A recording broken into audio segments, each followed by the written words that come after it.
Welcome to Girls Love Diaries, because every heart has a story.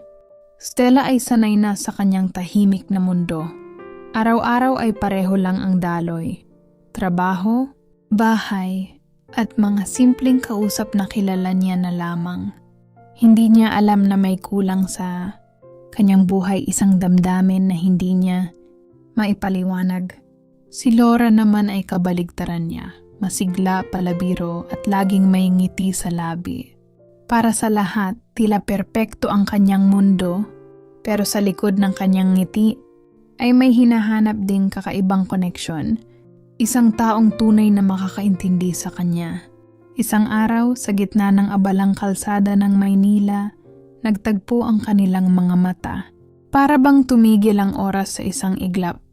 Hindi nila alam kung paano nagsimula, pero may kakaibang init na dumaloy.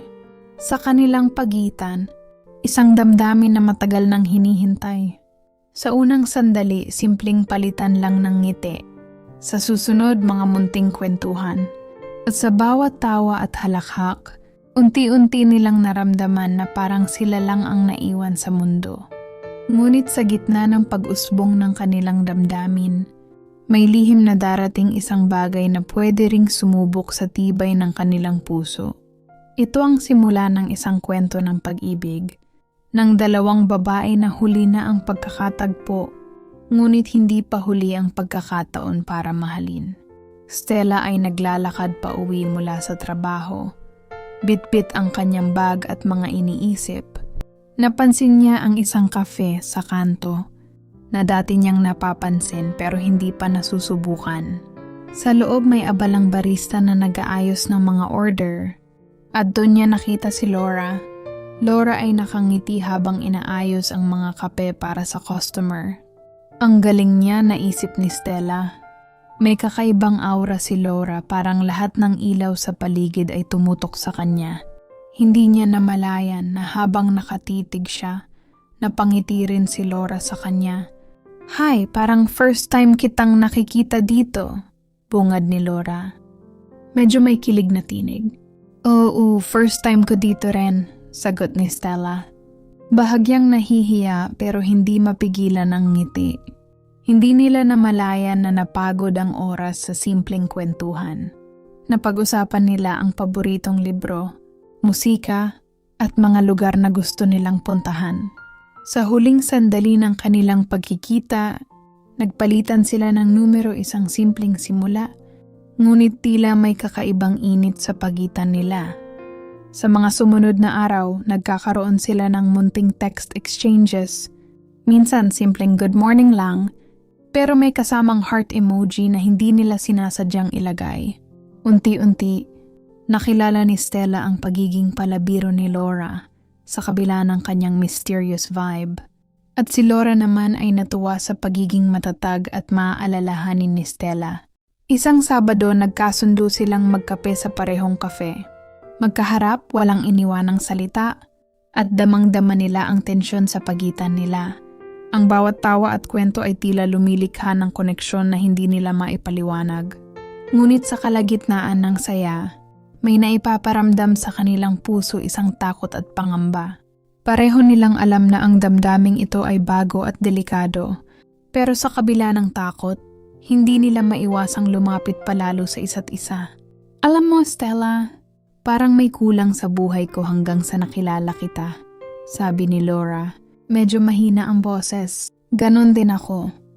Hindi ko alam kung bakit, pero parang ikaw yung hinahanap ko," tugon ni Stella, habang hawak-hawak ang tasa ng kape. At dito nagsimula ang mas malalim na paglapit, hindi lang sa katawan kundi sa puso. Matapos ang ilang linggo ng madalas na pagkikita at pag-text, nagsimulang bumuo ng mas malalim na koneksyon sina Stella at Laura. Minsan, naglalakad sila sa parke habang nagkukwentuhan tungkol sa kanilang mga pangarap.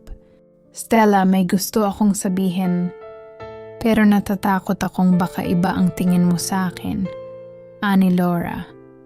Medyo nag-aalangan. "Huwag kang mag-alala, Laura. Maari mo akong sabihin ng kahit ano," tugon ni Stella. Mahina pero matatag ang boses. Ipinagtapat ni Laura na dati siyang may relasyon sa isang babae na nauwi sa masakit na breakup. Kaya minsan kahit masaya siya kasama si Stella, may takot siyang muling masaktan. Stella naman, sa kabila ng takot na baka masaktan sila, pinili niyang unahin ang damdamin niya. Hindi ko alam ang mangyayari sa hinaharap, pero gusto kong subukan ito. Kasama ka, sabi niya. Sa gabing iyon, mas naintindihan nila ang isa't isa. Pero may bakas ng pangamba sa kanilang mga mata. Alam nilang hindi lahat ay magiging madali, lalo na sa mundo na hindi pagganap na tanggap ang ganitong pag-ibig. Lumipas ang mga araw, mas naging close sila. Magkasama sa kapehan, sa sine, at kahit sa simpleng paglalakad sa kalsada. Ang bawat touch, bawat titig ay tila nagdaragdag sa init ng damdamin nila. Ngunit dumating ang pagkakataon na kinailangan nilang harapin ang reality. May nakapaligid na opinyon at societal expectations na minsang nagdududa sa relasyon nila. Alam mo, Stella, natatakot ako. Natatakot akong baka hindi tanggap ng ibang tao ang gusto nating subukan. Wika ni Laura habang hawak ang kamay ni Stella. Huwag mong hayaang takutin ka, Laura. Kung mahal mo ako, handa akong harapin lahat ng iyon kasama ka, tugon ni Stella. Matatag ngunit puno ng damdamin. Dito natutunan nilang pareho. Hindi sapat ang damdamin lang. Kailangan nilang maging matapang at yakapin ang pag-ibig na kanilang nadarama kahit na may mga hadlang sa paligid. Sa huli ng chapter na ito, nagkaroon sila ng unang maayos at tahimik na moment na magkasama. Hawak ang kamay ng isa't isa sa ilalim ng buwan. Tila sinasabi ng katahimikan ang lahat ng hindi nasabi sa salita. Matapos ang ilang buwan ng masayang samahan, unti-unting lumabas ang mga insecurities ni Laura. Minsan, may mga pagkakataon na napapansin niya ang mga tingin ng ibang tao sa kanila, lalo na sa mga matandang kaibigan at kapamilya ni Stella. Isang hapon, habang nagkakape sila sa kanilang paboritong kafe, napansin ni Laura na tumingin si Stella sa isang babae na kausap sa labas ng kafe. Hindi sinasadya, naiiba ang ekspresyon ni Stella na gulat at tila may iniisip. Stella, may tinatago ka ba sa akin? Tanong ni Laura. May halong pag-aalala at takot. Hindi, wala. Baka may naisip ka lang, sagot ni Stella. Ngunit may bahagyang kaba sa kanyang tinig. Ang simpleng hindi pagkakaintindihan na ito ay nagdulot ng unang malalim na alitan. Pareho silang nasaktan, Laura sa takot na baka may iba, at Stella sa hindi maipaliwanag na pangamba na baka masaktan ang minamahal niya. Sa mga sumunod na araw, nagkakaroon ng tensyon sa kanilang relasyon. Hindi nila alam kung paano simulan ang pag-uusap. Ngunit sa isang gabi, nag-text si Stella kay Laura. Laura, hindi ko gusto na may lamat sa pagitan natin. Pwede ba tayong mag-usap ng totoo? Nagkita sila sa parke kung saan unang nagkakilala. Tahimik ang paligid, tanging ilaw ng buwan at mga street lamp ang nagbibigay liwanag. Laura, gusto kong malaman mo, wala akong ibang iniisip kundi ikaw. Ang tingin ko sa babae kanina ay walang kinalaman sa kahit ano. Simpleng kaibigan lang siya, paliwanag ni Stella. Hawak ang kamay ni Laura. Hindi maiwasan ni Laura na mapaiyak. Pasensya ka na. Natatakot lang ako na baka masaktan tayo. Sabi niya, mahina pero puno ng damdamin. Dito nila natutunan. Kahit may misunderstanding o takot, ang komunikasyon at pagtitiwala ang pinakamahalaga. Magkasama nilang niyakap ang isa't isa sa ilalim ng buwan, at doon muling naramdaman ang init ng pagmamahal na hindi matitinag ng alinmang takot. Matapos ang misunderstanding, mas naging matatag at malalim ang koneksyon nina, Stella at Laura. Ang bawat araw na magkasama sila ay puno ng tawanan, kwentuhan, at simpleng pagpapakita ng pagmamahal maliit man o malaki. Ngunit hindi nagtagal, unti-unting lumabas ang pressure mula sa pamilya ni Stella. Napansin niya ang mga tanong at subtle comments tungkol sa kanyang relasyon. Stella, bakit palagi kayong magkasama ni Laura? Hindi ba dapat may ibang priorities? Sabi ng isang kaanak, may halong pag-aalala at duda. Si Laura naman ay nakakaranas ng parehong pakiramdam sa kanyang sariling pamilya. Hindi nila maintindihan ang kanilang relasyon at may paalala, Laura, baka mas mabuti kung itigil niyo muna. Baka masaktan kayo. Sa kabila ng lahat, naramdaman ni Stella at Laura na kailangan nilang labanan ang takot at pangamba at tanggapin ang damdamin nila ng buo. Isang gabi, nagplano si Stella at Laura na magkaroon ng dinner date sa rooftop ng kanilang apartment building. Tahimik ang paligid at ang mga ilaw ng lungsod ay nagbigay ng romantic na backdrop. Laura, alam ko, mahirap sa paligid natin pero gusto kong malaman mo.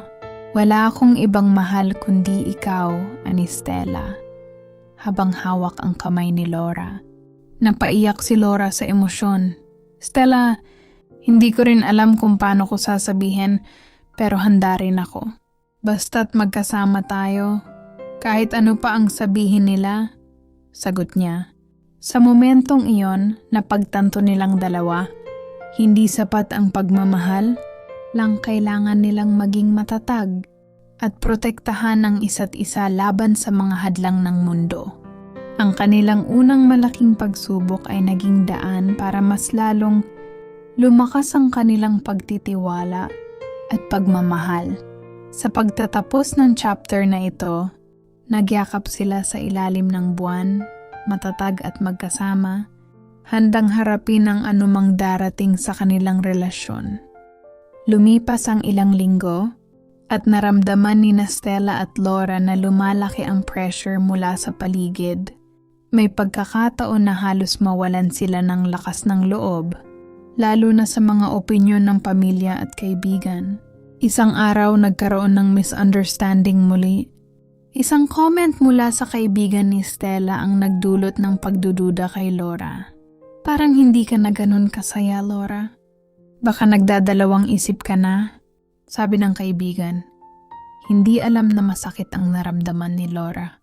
Laura, sa kabilang banda, ay na-frustrate at pakiramdam niya ay parang hindi sapat ang effort ni Stella.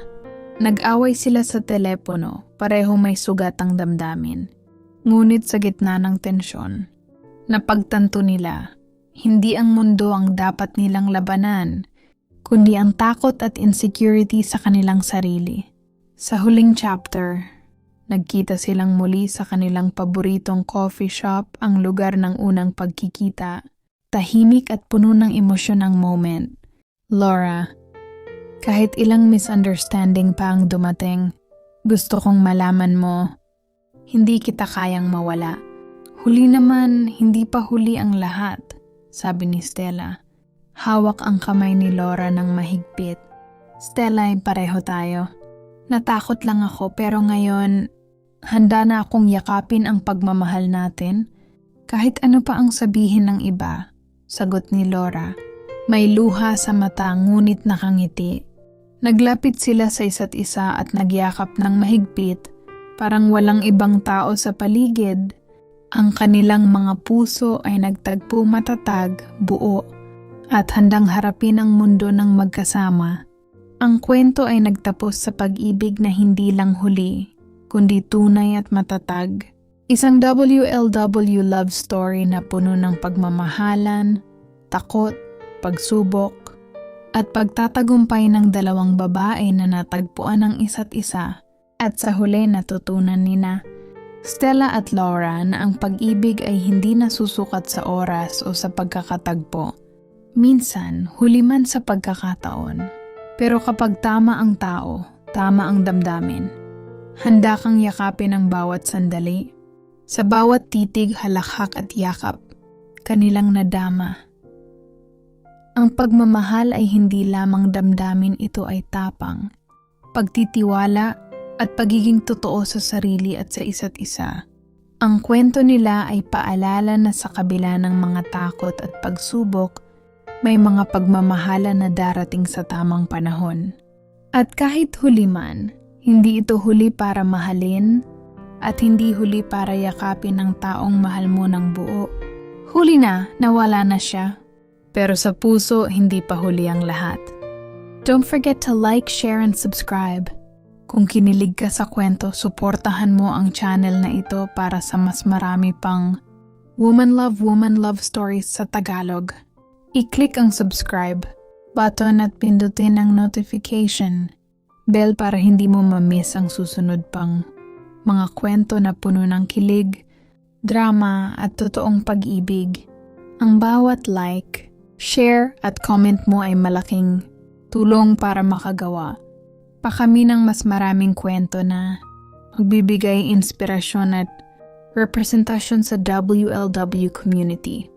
Maraming salamat sa pakikinig at tandaan, hindi huli para mahalin ang taong para sa'yo.